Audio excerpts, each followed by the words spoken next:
వింటున్నారు global voice వార్తలు. ప్రభుత్వ ఆదర్శ పాఠశాలలో కళావేదిక ప్రారంభం. ప్రభుత్వ మోడల్ హైస్కూల్లో శుక్రవారం డాక్టర్ ఏవి రమణారెడ్డి జ్ఞాపకార్థం ఏర్పాటు చేసిన కళావేదికను రమణారెడ్డి సతీమణి సునంద ప్రారంభించారు. ఈ సందర్భంగా సునంద మాట్లాడుతూ లక్ష్యాలను సాధించే దిశగా ప్రతి విద్యార్థి కృషి చేయాలన్నారు. ప్రభుత్వ పాఠశాలలో నైపుణ్యము, అనుభవం ఉన్న ఉపాధ్యాయులు ఉండటం వల్ల విద్యార్థులు మంచిగా చదివి ఉన్నత శిఖరాలకు చేరుకోవాలని ఆకాంక్షించారు. ప్రభుత్వ విద్యాలయాలను చులకన భావం చూడకుండా విద్యార్థులకు ఉజ్వల భవిష్యత్తు అందించేది ప్రభుత్వ పాఠశాలలే అని అన్నారు. మాటూరి సరోజిని మాట్లాడుతూ అది నా అదృష్టం అనుకోండి, అది వేరే విషయం. ఈ బిగ్ హెల్ప్లో ఏంటంటే గొప్ప విషయం, అన్ని 48 ప్రాజెక్టులు ఉన్నాయి. అన్ని యాక్టివిటీస్ కవర్ చేస్తాం. ఇయర్ అంతా పిల్లల్ని తీసుకోవటం, ప్రాజెక్ట్ విషయాలన్నీ కూడా ఇలా వన్ టైం డొనేషన్ ఇచ్చిన వాళ్ళది ఇదైతే స్టూడెంట్స్ మాత్రమే కట్టారు. మేము చేసేవన్నీ కూడా వన్ టైం డొనేషన్తో అక్కడ ఈవెంట్స్ చేసి పక్కన పెట్టి అన్నిటికీ కూడా ఆయన మేము ఏపీ అండ్ తెలంగాణలో దాదాపుగా టాయిలెట్స్ కానీ, బెంచెస్, ప్లే గ్రౌండు, లైబ్రరీ, ఏది కావాలంటే అది అబౌవ్ 5 lakhs అలా చేసుకుంటూ వస్తున్నాము. ఎవరు చాలా గొప్ప మనసుతో మనకి డొనేషన్లు బాగా వస్తున్నాయి, అందువల్ల చేయగలుగుతున్నాం. కానీ డబ్బున్నాక సర్వీస్ చేయడానికి ఎవరు ముందుకు రావట్లా. జీతాల కోసం చూసే ఈ రోజుల్లో సర్వీస్ చేయడానికి ఇబ్బంది పడుతున్నారు. అది ఒక పార్ట్. సర్వీస్ అనేది మన లైఫ్లో మనం మన చేతి ఖర్చు పెట్టకుండా ఎందుకు చేయాలి అని అనుకునే మనస్తత్వం ఉండడం వల్ల మనం ఇంకా ఎక్కువ చేయలేకపోతున్నాం. ఈ 2800 మంది పిల్లలు IIIT కాలేజీలో కూడా ఉన్నారు.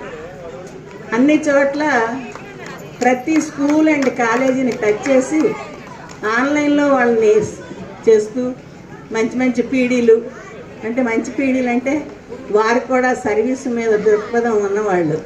మాతో పాటు ప్రయాణం చేసిన 20 సంవత్సరాల నుంచి స్కూల్ మాస్టర్స్కి నిజంగా హ్యాట్స్ ఆఫ్. దానివల్లే ఇది నడుస్తుంది. వాళ్ళు చాలా బాగా చేస్తున్నారు, పిల్లల బాగోగులు చూస్తున్నారు, పిల్లల్ని బాగా చదివిస్తున్నారు. ఇక్కడ ఇంకొక ముఖ్య ఉద్దేశం ఏంటంటే వీళ్ళు ఇక్కడ చేయడానికి మన రమణారెడ్డి గారు మన మధ్య లేకపోవడం. ఆయన ప్రతి వాళ్ళతో చాలా జోయల్గా చిన్నప్పటి నుంచి తెలుసు. మేము ఇక్కడ పైలాన్లో ఉండేవాళ్ళం, అంతా హ్యాపీగా ఉండే ఆయన. అది మన అమ్మగారి దురదృష్టం. మనం కాలంతో పాటు వెళ్ళాలి. వాళ్ళ పిల్లలకి బ్లెస్సింగ్స్ ఎలాగో ఉంటాయి మనందరివి కూడాను. ఇది ఏంటంటే ప్రతి విషయాన్ని కూడా పిల్లలు వినాలి, గ్రహించాలి. దాన్ని ఇంప్లిమెంట్ చేసినప్పుడే స్టేజ్ మీద ఎవరు ఏం చెప్తున్నారు, అది నాకు ఎంతవరకు ఉపయోగం అని వినే స్టూడెంట్ ఇప్పటివరకు నేను చూడలే. బెత్తం పట్టుకుని కూర్చోబెట్టి చెప్పే విషయాలు వాళ్ళకి వంట పట్టవు.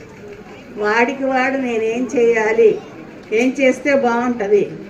ఇప్పుడు మన దగ్గర ఈ 20 సంవత్సరాల్లో 500 మంది ఉద్యోగం చేస్తున్నారు. ప్రతి ఒక్కరు కూడా హైయర్ పొజిషన్లో. ఏంటి వాళ్ళంతా మనం ఇచ్చే మాటలు వాళ్ళకి చాలా సంతోషం కలిగించి వాళ్ళు కూడా ఇప్పుడు మేము సర్వీస్ చేస్తాం, మీకు సాయం చేస్తాం అంటున్నారు. కానీ మనకి ఫండ్స్కి ఏం తక్కువ లేదు. మన భారతీయులే అమెరికాలో ఎంతో మంచివాళ్ళు, మన పిల్లలే అక్కడ మనకి స్పాన్సర్ చేస్తున్నారు. ఇండియాలో సింగిల్ పైసా లేదు. అది చాలా గ్రేట్. అందుకనే వీళ్ళందరూ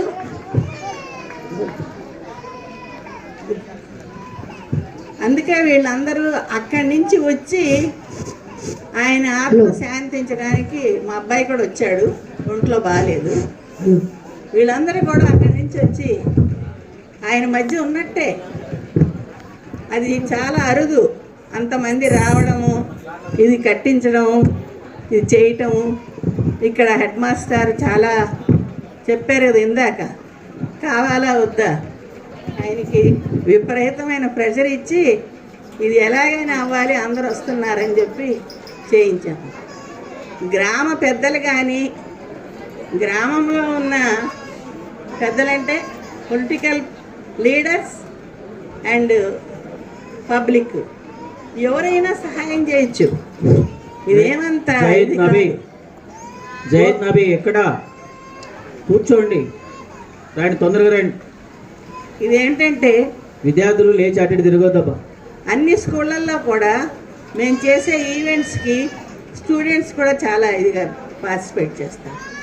గ్రీన్ డే చేస్తున్నాము, సైన్స్ ఫేర్ చేస్తున్నాము. తర్వాత మనకి ఎవరైనా వస్తున్నప్పుడు మంచి మంచి వక్తలు, బాగా అనుభవం ఉన్న స్పీచ్ ఇచ్చే మాస్టర్స్ని తీసుకొచ్చి వాళ్ళ చేత మోటివేషన్ చేస్తున్నాం. ఇటీవల మాచర్లలో భాస్కర్ బాబు గారు వొకేషనల్ కోర్స్ స్టార్ట్ చేశాం. పిల్లలకి ఫ్రీగా కుట్టు నేర్పిస్తున్నాం. వాళ్ళు 10th అయిపోయిన తర్వాత కాలేజీకి వెళ్ళడానికి కొంచెం ఇబ్బంది పడుతున్నారు బయటికి. ప్రతి ఒక్క చోట ఆడపిల్లలకి సమస్య ఎక్కువగానే ఉంది. నేను పెద్దల్ని ఏం కోరుతున్నానంటే, ఒక college, pylon and hill colony and right bank, ఈ 3 చోట్ల, ఇప్పుడు ఆ కాలేజా ఈ కాలేజా కాదు, కాలేజీ కోసం శ్రమపడండి. College most important. ఎందుకు? గర్ల్స్ శాతం ఎక్కువ ఉంటుంది స్కూల్లో. వాళ్ళు ఎక్కడికి పోలేక 10th మానేసి పెళ్ళిళ్ళు చేసుకుంటున్నారు, మానేస్తున్నారు. మనం ఇంత చదివించి వాళ్ళు ఇంట్లో ఉండటం వల్ల మేము ప్రతి చోట ఫైట్ చేస్తున్నాం కాలేజీ కోసం. అది మా వల్ల కాదు, పబ్లిక్కే అవుద్ది అనమాట. ఇది మాత్రం గుర్తుపెట్టుకోండి. ఇందాక ప్రోగ్రాం చేసిన పిల్లలందరికీ నా దీవెనలు. చాలా బాగా చేశారు. ఈ మధ్యకాలంలో 3 సంవత్సరాల నుంచి మా చాంద్ పాషా గారి కోరికను నెరవేరుస్తున్నారు. డ్యాన్స్లే డ్యాన్స్లు, పాటలే పాటలు. అది ట్రైనింగ్ ఇచ్చిన టీచర్ గారికి నా ధన్యవాదాలు. బాలు సార్ గారు, ధనలక్ష్మి గారు, మీరు మాకు కావాల్సిన చోట మిమ్మల్ని తీసుకెళ్తాం. చాలా బాగా చేశారు. స్కూల్ కూడా ఇంకా స్ట్రెంత్ పెరగాలి. ఎందుకంటే మనము ఈ తక్కువ స్ట్రెంత్తోనే 13 మంది కదా సార్, కాదు సార్, మనం స్పాన్సర్ చేసేది 15ని 20 చేయాలని ఉంది నాకు. మరియు బిగ్ హెల్ప్ సంస్థ మేనేజింగ్ డైరెక్టర్ సరోజిని మేడం గారికి, మరియు అలాగే మన municipal vice chairman Nagamani Vikram గారికి, ఎంఈఓ గారికి, వేదిక మీద ఉన్న పెద్దలకు, మరియు మెయిన్ మా వారి ప్రాణ స్నేహితులకు, మరియు ఇక్కడ ఉన్న విద్యార్థులకు అందరికీ నా యొక్క నమస్కారం. మనసులో ఎంత బాధగా ఉంది, మా ఆయన మన మధ్య లేడు అని, కానీ ఇంతమంది మనసులలో చోటు చేసుకున్నాడు అనేది చాలా గర్వంగా ఉంది. అది మట్టుకు నేను మీకు సభాముఖంగా చెప్పగలుగుతాను. ఎందుకంటే ఒక కార్యక్రమాన్ని మనము డబ్బుతోటి కొలవకూడదు. అది నేను చిన్నప్పటి నుంచి నేర్చుకున్న సూత్రము. ఎందుకంటే ఒక మనిషి మీద మనము ఎంత ప్రేమ చూపిస్తామనేదే కలకాలం ఉంటుంది. మన వెనకాల లక్షల కోట్ల ఆస్తులు ఉండొచ్చు, కానీ అవి ఎక్కడ పనికిరావు. అది నేను ప్రాక్టికల్గా అనుభవించాను. నా మనస్తత్వం కూడా అదే. ఒక 10 మంది మనసులలో చోటు సంపాదించుకోవడమే గొప్ప అని అనుకుంటున్నాను. అది ఈరోజు మీ మనసులలో మా ఆయన ఉన్నాడు అనేది నాకు అది కోట్ల ఆస్తితో సమానం. నాకేం లేకపోయినా పర్లేదు, కానీ మీరందరూ ఉన్నారన్న అండతోటి నేను నా పిల్లల్ని ఆ స్థాయికి ఏమంటారు చేయిస్తానని కూడా అనుకుంటున్నాను. ఎందుకంటే ఇక్కడికి వచ్చిన నుంచి నాకు మొత్తం ఈ పరిసరాల నిండా మా ఆయన కనిపిస్తున్నాడు. అతన్ని మర్చిపోయింది ఏం లేదు, కానీ మేము ఎప్పుడు ఇక్కడికి సాగర్కి వచ్చినా మేము మీ పక్క నుంచి పోతే నాకు కానీ పిల్లలకి కానీ ఇది మా స్కూల్ రా అని ఎన్నిసార్లు వచ్చినా చెప్పేవాడు. మేము నవ్వుకునే వాళ్ళం. పప్ప ఒకసారి చెప్తే మాకు గుర్తుంటుంది కదా, ప్రతిసారి చెప్తామంటే ఆయన ఆనందం అలాంటిది. ఎందుకంటే నేను చదువుకున్నది నా భార్య పిల్లలకి చూపెట్టాలి అనేది. ఎలా కృతజ్ఞత చెప్పాలో తెలియట్లేదు. ఇంత మంచి అంటే ఆయన సంతోషపడిన క్షణాలు ఏంటివి అంటే అలా స్నేహితులతో గడిపిన క్షణాలే నాకు తెలిసి. ఎందుకంటే తను కొద్దిగా రిజర్వ్డ్గా ఉంటారు మా దగ్గర, ప్లస్ ఎప్పుడు ఏదో ఒక ఆలోచనలతో. కానీ ఫ్రెండ్స్ దగ్గర చిన్న పిల్లలు అయిపోతారు, వాళ్ళ మాటలు వాళ్ళ తిట్లు గమ్మత్తుగా ఉంటాయి. ఎందుకలా మాట్లాడుతున్నారంటే మేము ఇంతే. సరే, వాళ్ళ అనుబంధం ఏంటో నాకు తెలియదు, కానీ ఈరోజు కల్లారా చూస్తున్నాను. Very very thanks. నేను కూడా ఒక మంచి పొజిషన్లో ఉన్నా కానీ నాకు ఇంత అదృష్టం లేదేమో అనిపిస్తుంది. నేను కూడా ఒక డిస్ట్రిక్ట్ ఆఫీసర్ని, యాదాద్రి భువనగిరి డిస్ట్రిక్ట్ జిల్లా పంచాయతీ ఆఫీసర్ నేను. కానీ ఆయన చేసుకున్న అదృష్టం ఏంటంటే ఆయనకున్న ఆస్తులు కాదు, ఆయన లేడు అన్న 10 మంది కళ్ళలో 2 చుక్కలు ఇప్పటికీ రాలుస్తున్నారంటే నిజంగా ఆయన చాలా గొప్పవాడు. ఆయన చేసుకున్న అదృష్టం ఒకవైపు, దురదృష్టం రెండూ కలిసి సరే ఆయన తొందరగా వెళ్ళిపోయాడు. అది కూడా ఏమంటారు, మనం కోరుకునేదే. మనము ఏదైతే కోరుకుంటామో, మన శరీరానికి బాధ, మనసుకి భయము కలగకుండా మరణం కావాలని కోరుకుంటామో అది ఆయన తెచ్చుకున్నాడు. ఆయనకు చాలా వరకు ఆయన కోరికలు నెరవేరలేదు, కానీ ఇదొక్కటి మట్టికి చాలా నెరవేర్చుకొని వెళ్ళిపోయాడు. అది దురదృష్టమో అదృష్టమో నాకు ఇప్పటికీ అర్థం కావట్లేదు. ఇప్పటివరకు ఆంటీ చెప్పినట్టు పిల్లలు మీరు నిజంగా చాలా బాగా చదువుకోవాలి. ఎందుకంటే ఇంత పెద్ద మనసుతోటి మీ గురించి ఆలోచించి ఈ వేదిక కట్టించింది రమణారెడ్డి వాళ్ళ స్నేహితులు, ఆంటీ వాళ్ళు. ఆంటీ తనకి పెద్ద కాబట్టి గొప్ప మనసుతో చేసినందుకు దాని విలువ మీరు గుర్తించాలి. మేమందరం కూడా మీలా గవర్నమెంట్ స్కూల్లో చదువుకొని వచ్చిన వాళ్ళమే. ఏదో గవర్నమెంట్ స్కూల్లో సరిగా చెప్పరు, ప్రైవేట్ స్కూల్లో ఏదేదో పెద్ద పెద్ద ఉద్యోగాలు సంపాదిస్తారు అనేది అపోహ. మనం ఎందుకు కాకూడదు వాళ్ళలో ఒకరిని?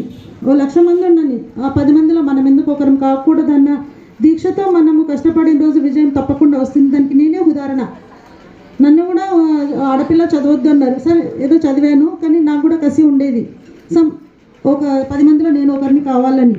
కాబట్టి పట్టుబట్టి నేను కూడా ఎగ్జామ్ రాయడం వల్ల నాకు ఉద్యోగం వచ్చింది గవర్నమెంట్. ఇప్పుడు మంచి పొజిషన్లో ఉన్నాను. మీరు కూడా ఒక్కటేంటంటే ఎదుటోడు మనకన్నా గొప్పవాడు అన్న ఒక ఆలోచన మనం తీసేయాలి. వాళ్ళకన్నా మనం కూడా గొప్పవాళ్ళని పోతే శ్రమించే అలవాటు చేసుకోవాలి. ఇప్పుడు చూడండి, ఆంటీ చెప్పినట్టు ఈ మాటలు ఎవరైనా 10 మంది వింటున్నారో వినట్లేదు, ఎవరి గోలలో వాళ్ళు ఉన్నారు. ఒక 10 ఈ పెద్దలు వచ్చి 4 మాటలు చెప్పిందంటే మీ మంచికే కదా, ఏదో టైంపాస్కి ఇక్కడ వచ్చి చెప్పిపోరు. ప్రతి విషయం ఆలోచించుకోవాలి. మనల్ని మనము ఎవరో మీరు చదువుకోరంటే చదువుకోవాలి అన్న ఇది ఆలోచన మనకు రావాలి. అప్పుడే మీరు ముందుకు వెళ్తారు. ఎందుకంటే ఇప్పుడు కాంపిటీషన్ చాలా ఉంది కాబట్టి దాంట్లో మీరు ముందుకు వెళ్ళాలి అంటుంటే ప్రైవేట్ స్కూళ్ళకు ధీటుగా మీరు ఉండాలి. మీరు ఎదిగిన రోజు ఇట్లాంటి ఆంటీ వల్ల మేము మా శ్రమ వృధా కాలేదు, మా పిల్లలు కూడా మంచి మంచి పొజిషన్లో ఉన్నారని మీ అమ్మ నాన్నల కంటే ఎక్కువ సంతోషపడతారు. దయచేసి అదొకటి గమనించుకొని మీరు కూడా మంచి పొజిషన్లోకి రావాలని కోరుకుంటున్నాను. మెయిన్ మా అంటే పేరు నేను చెప్పలేను, కానీ రమణ వాళ్ళ ఫ్రెండ్స్ అందరికీ తల వంచి నమస్కరిస్తున్నాను. ఎందుకంటే నాకు ఆయన వైపు ఉన్న బంధువులు, ఆత్మీయులు, ఇంకా అంతకు మించి కూడా మీరే నాకు. ఎందుకంటే నేను సాగర్ రావాలంటే మీ గురించి రావాల్సిందే.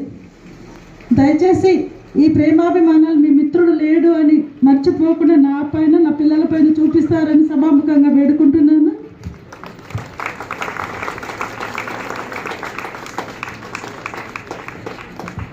ఈరోజు నాకు కూడా చాలా బిజీ షెడ్యూల్ ఉంది, అయినా కూడా ఇట్లాంటి కార్యక్రమాన్ని మిస్ చేసుకోకూడదని చెప్పేసి నేను వీలు చూసుకొని ఇక్కడికి రావడం జరిగింది. థ్యాంక్ యూ అందరికీ. మరొకసారి నాకే నమస్కారం.